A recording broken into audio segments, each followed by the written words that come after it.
Hey, Breakfast Clubbers. Mike here, still on tap for Nathan, and I'm here to wrap up my round robin discussion. Unfortunately, it's going to be an incomplete wrap up because this is the last really good time I have before going into a cycle of work where I'm going to work for like 12 hours and then come home, go to sleep, and go work for another 12 hours. And so it was really important for me to see people post on their scheduled posting time because I waited till the last minute and I just got to wrap it up so that I can come out at my scheduled time.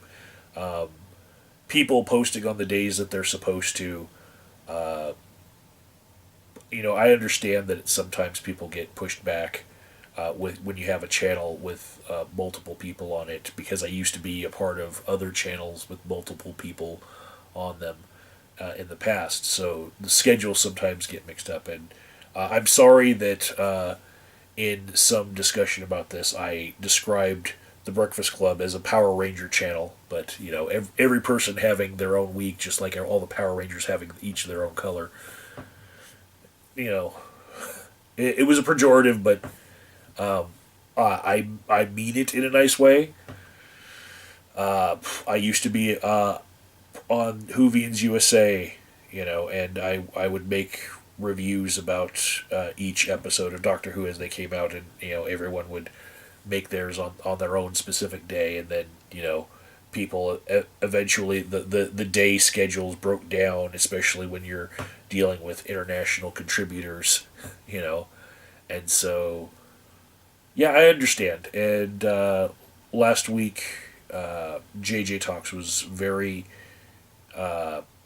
adult in the way that she handled the way that I was waiting for Sister Danger to post her video before I would make mine, and then my day got pushed onto her day, and I was like, we need to correct this. We can right the ship by all you got to do is double post, like post your video too, and don't worry about like crowding mine, and we can reset this, and yeah, I guess one reset isn't enough on that.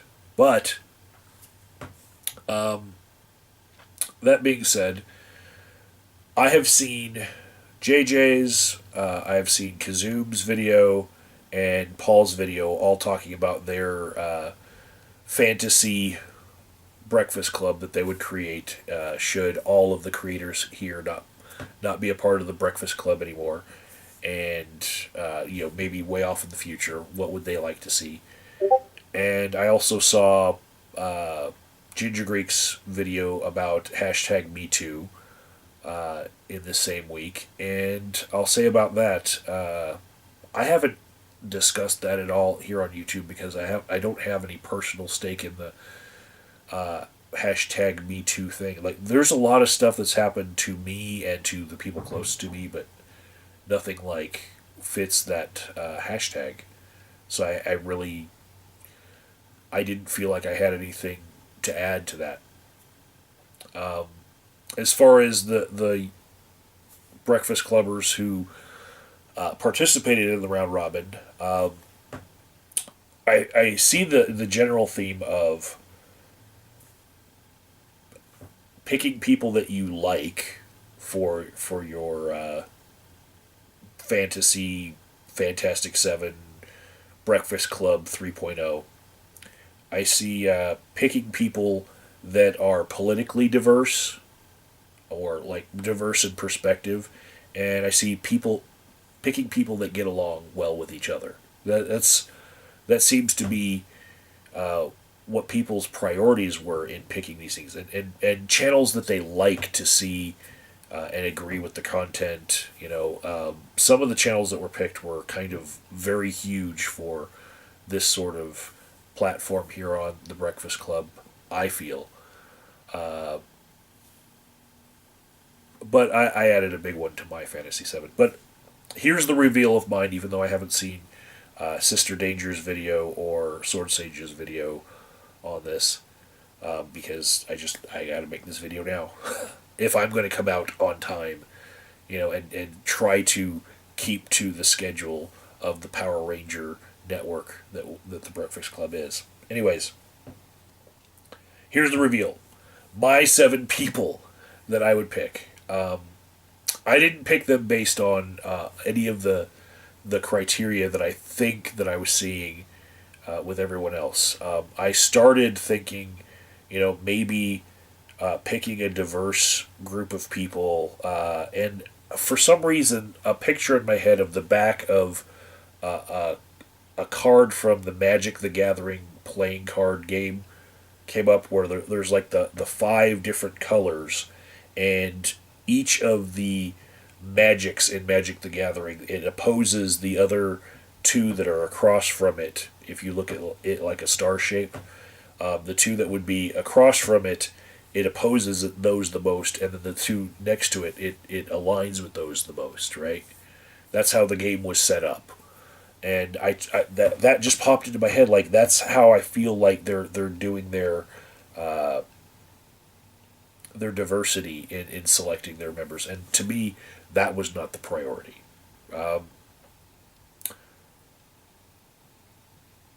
My priority was inspired by Rowdy Roddy Piper, a professional wrestler who was in the WWE for a very long time, and most notably, even though he was a household name and he was even a star outside of professional wrestling because he was so well known, he was never WWE champion.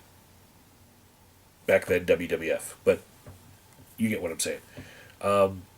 And he was interviewed on this a long time ago and asked, well, how important is it to your legacy that you never won the belt? And you never were promoted by the company as the champion of the company. And he said, this is something that it was very, very memorable to me. The belt is a prop. It's a prop for wrestlers who cannot fill seats without a prop. And he was such a star that he didn't need that prop as a crutch anymore. So whether or not he ever won a belt, which in the end I think he became a tag team champion for a little while, whether or not he ever wore a championship belt for singles competition in the narrative that professional wrestling has in their storyline, didn't matter, because he could still fill the seats. And that's what he considered to be his legacy. His drawing power and his ability to play the heel and the villain so well that people would tune in to see him. They would show up in stadiums and fill them to see him. Most of the time to see him get beat down, get his ass kicked because he was so hated during his heyday, but beloved during the end of his career. But that's how I'm viewing this channel, the Breakfast Club channel. This is a crutch for a lot of people, and I'm sorry if I'm getting a little real here with what I'm saying, because I know that we don't like drama here, but I'm going to try to broach this topic as drama-free as possible. There were some notable people here on this channel that this channel helped them to be productive as far as putting out a video weekly, and without this channel, they went into obscurity. They are not posting. They're somewhere living real life, but like, for example, one of my favorites here was ZZ Giant Awake. ZZZ Giant Awake. Josh, after leaving the Breakfast Club, I expect to see more output on his own channel, maybe.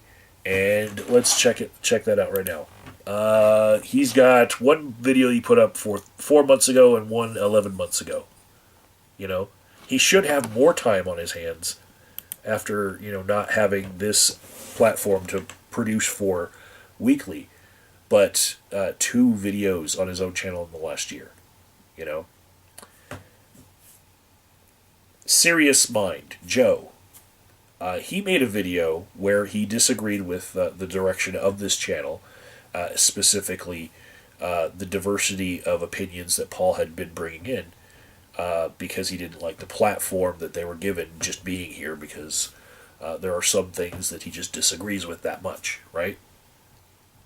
I'm summarizing. Watch his last video on this channel to really get like from the horse's mouth. But in that last video, he was like, "I'm gonna go make content on my own channel. I'm gonna do this." And then I go look at his channel.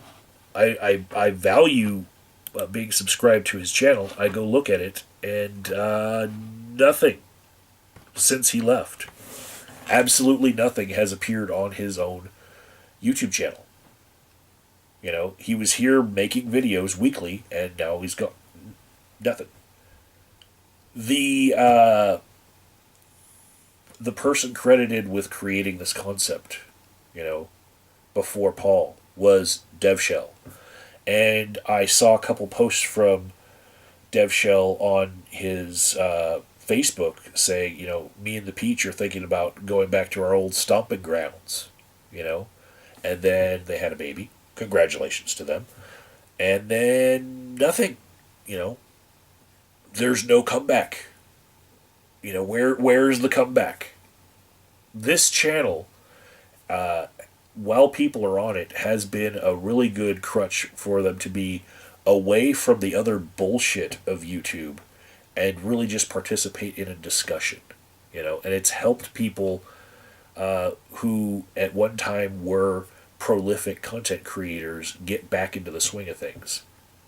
For example, Bionic Dance, she's still, you know, she's still putting out content on her own channel, and I feel like her time spent on the Breakfast Club was positive, and it helped her when she needed it, and now that she's, you know, putting out content with not even using the avatar, you know, anymore. She's, you know, putting herself back on camera. I think that's fucking awesome. You know, this channel has the ability to do that for people, and for some people, I feel like when they left, maybe they left too soon. Maybe they underestimated how much this channel was helping them, you know, by giving them a weekly day where they have a deadline to meet, or by giving them shelter from some of the bullshit everywhere else. JJ, let me just say, on my own channel, I had some drama because I brought up JJ's name. Because there are some trolls that anywhere anyone speaks positive of her, they will go trying to piss in the pool, right? They just, they show up and they fling poo, right?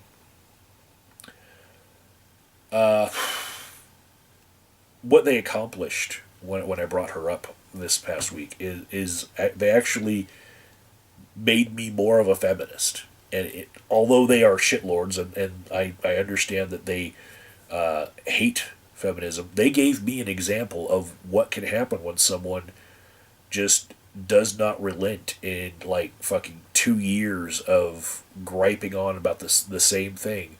You know, they'll find a girl that they disagree with, but they like to watch here on YouTube, and I do feel like that's maybe overgeneralizing, but I do feel like when they're talking about JJ Talks or Anita Sarkeesian, they love to hate them because they like to look at something pretty while they're hating something, you know. And I imagine that they're probably the only female playing characters on World of Warcraft. But that overgeneralizing aside, I feel like I got to experience what JJ would experience on her own channel if she were to make a video about anything of substance outside of the Breakfast Club. This channel being moderated, this channel being a heady discussion between all of the members, I feel like this has given her an outlet that she would not have on her own channel right now, because the trolls just have her on their list of people to troll. They find interest in her, and when she is brought up, like on my channel, which like how often do I even bring her up? Hardly ever. You, we're not actually people that talk to each other that much, but when I did bring her up, I saw so many fucking negative things said by these people that I was like, this is what the feminists are talking about when they say that the cesspool of the YouTube comment section. This is something that I don't normally experience. This is not something that happens on the Breakfast Club. This is a different experience, you know. And I feel like this is helping her to make weekly content on these heady topics in a way that's important. You know, this channel is a crutch for those who need it, right?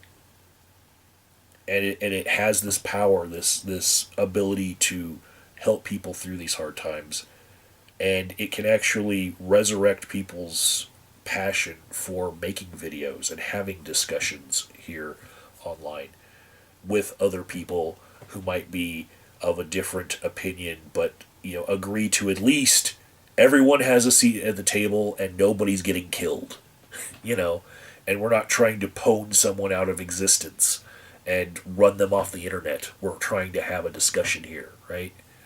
So, that being said, that's why I value this channel, and that's why I'm picking my 7. It's not based on who's my closest friends or anything.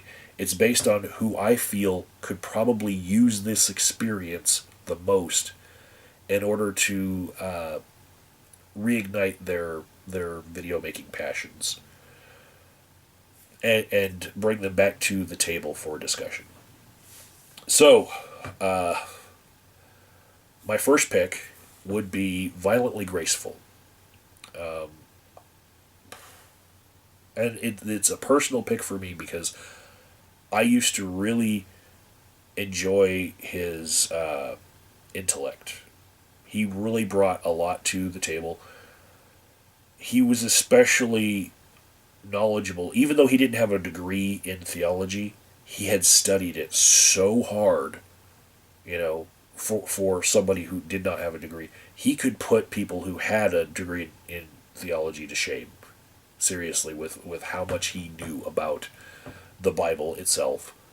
And he was bringing a perspective to a lot of different discussions that a lot of people enjoyed. And what's personal about this for me is I feel like the drama that we get brought into from time to time here on YouTube, I brought it to his table. I feel like the drama that he experienced that made him lose his passion was probably I had a part to deal with it. So I would probably want to pick him to experience this, to try to get him to see that we can still have discussions here on YouTube without all the drama. My second pick for this would be Clarissa Nye. She's a YouTuber from Australia that's relatively new to content creation, even though she's been leaving great comments on my channel as far as content goes, and that for a very, very, very long time. But I feel like Clarissa Nye could be like the Leonardo of the Ninja Turtles here on the Breakfast Club, and by that I mean the most well-rounded.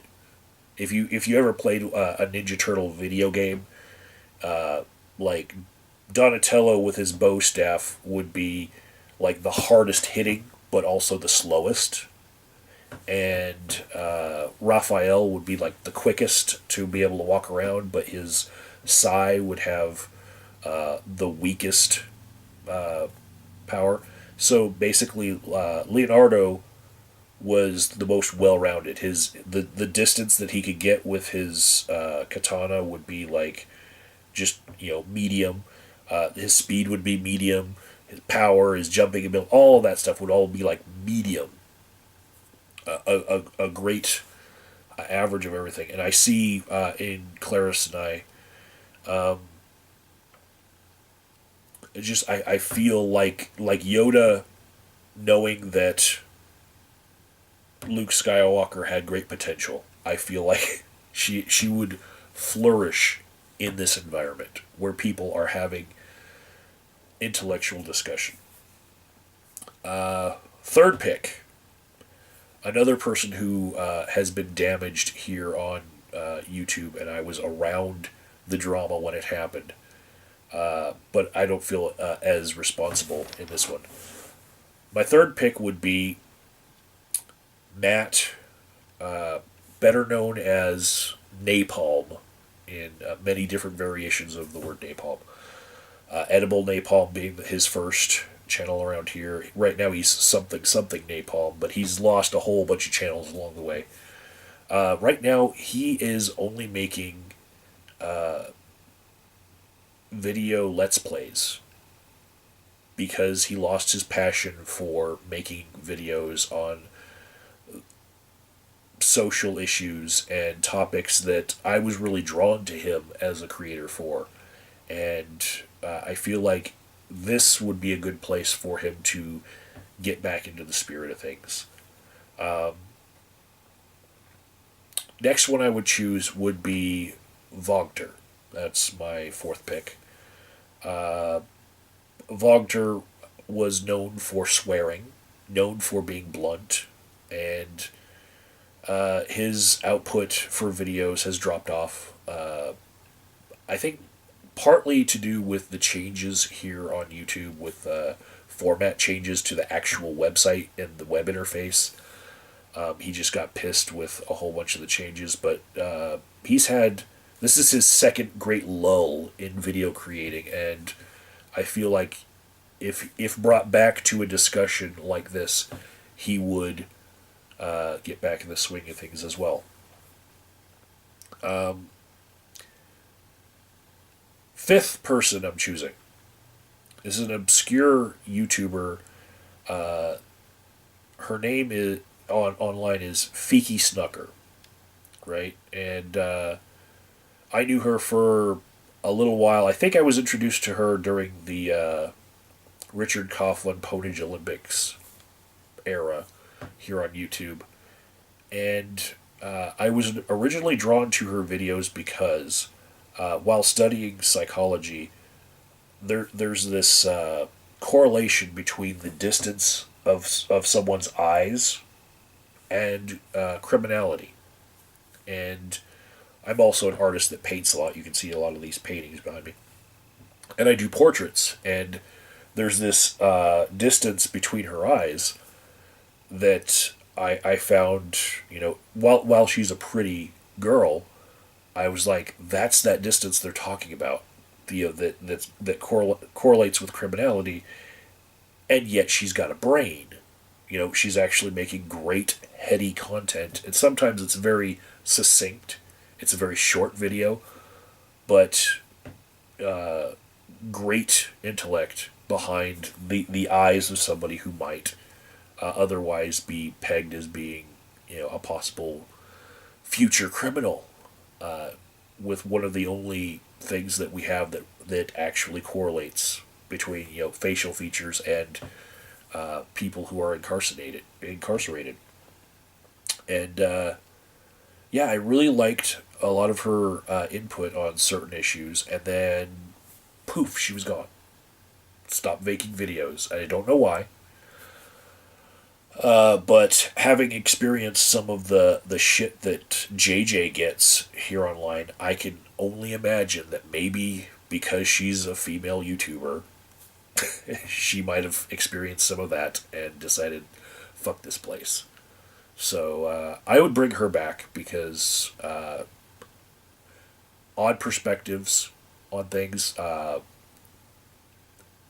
coming from out of nowhere with some intelligence. Next one I would choose. He hasn't made videos in a long time, and he was never appreciated for the intellect that he had and the promise that he had, and also just he quit making videos a while back. His YouTube channel is Guy in Hat One, and every time he made a video, I would be watching it back in the day, and I feel like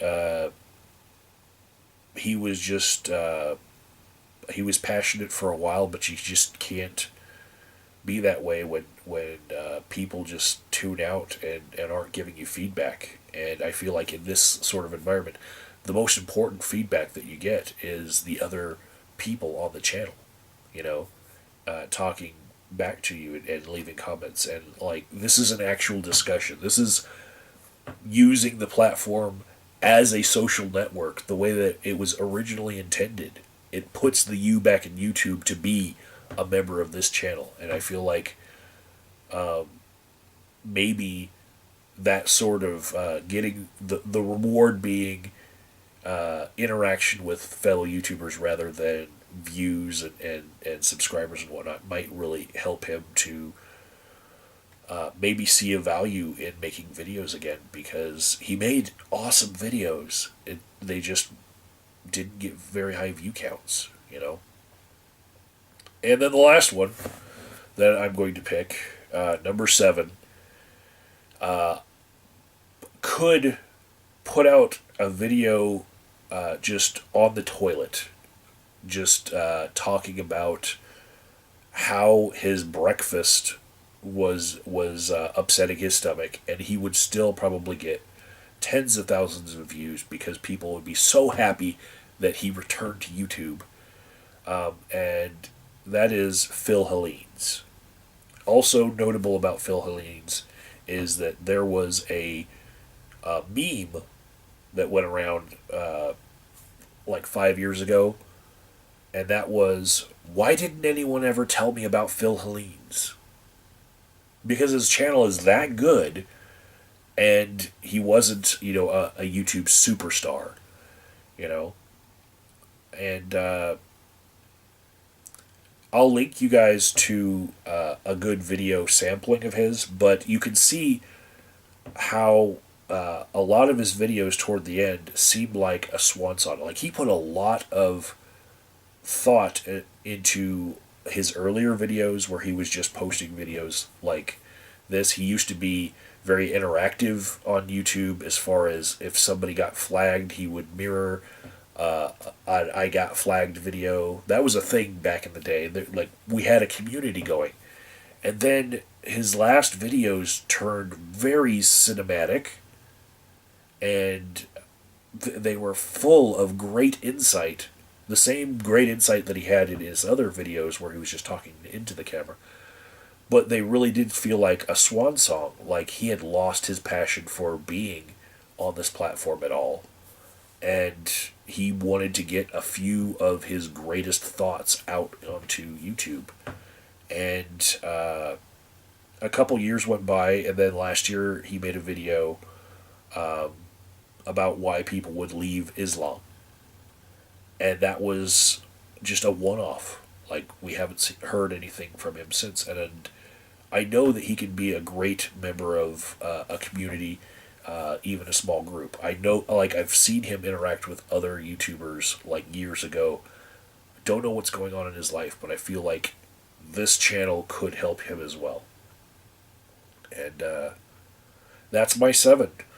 With great power comes great responsibility, and my fantasy 7 would be basically using this platform, this Breakfast Club format, in order to help bring some of the greatest content creators back, or in some cases, just give them more exposure so that they really grow and don't experience some of the hardship that people have to go through when they're just starting out, and it takes months to get to 100 subscribers if you're ever going to get there.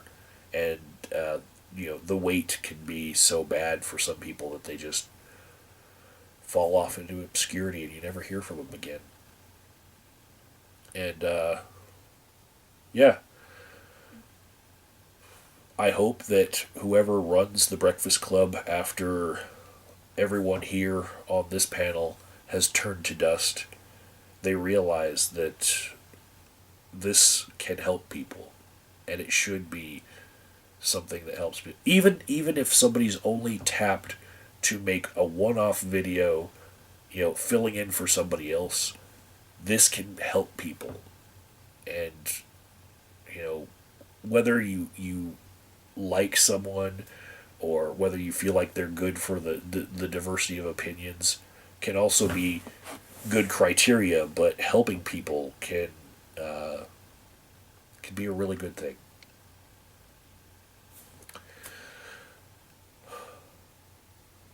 I think I made it the whole video without talking negatively about someone. This is a good thing. All right, I don't know how long this video's gone. Shit. Wow.